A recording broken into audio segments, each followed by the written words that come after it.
Magandang umaga guys. Nandito ako sa labas ng bahay. Maganda ang panahon. May araw siya. Kaya lang malamig pa rin. Dito sa parkingan, tingnan nyo yan yung sitwasyon niya.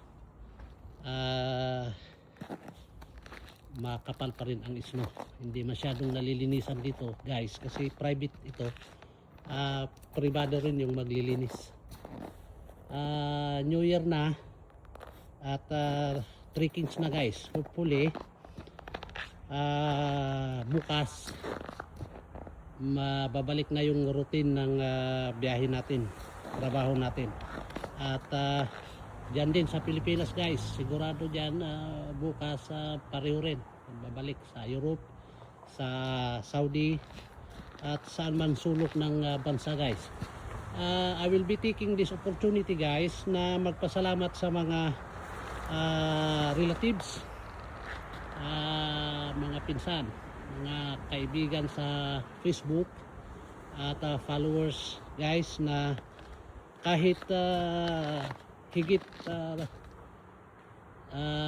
taon akong tumigil sa pagbablog because of a privacy reason. At nung bumalik ako guys, at least meron pa rin nagsusuporta. Salamat sa inyo guys, yung mga kaibigan ko sa Facebook at mga relatives. Salamat. At of course sa mga katrackers guys dito sa Canada, doon dyan sa Europe, Saudi, New Zealand at sa Pilipinas guys. Salamat sa mga malalaking creator guys, kahit papano nabibigyan nyo rin ng pansin at engagement yung vlog ko rin. Salamat sa suporta nyo guys. At sana ngayong pagpasok ng bagong taon, matiwasay at maganda yung pagpasok sa atin. At doon of course sa mga kasama kong vloggers dito sa Canada, nagpapasalamat din ako guys, dahil kahit papano kahit malalaki na kayo, pumapansin pa rin kayo guys. At yun sana. At wala na akong masabi.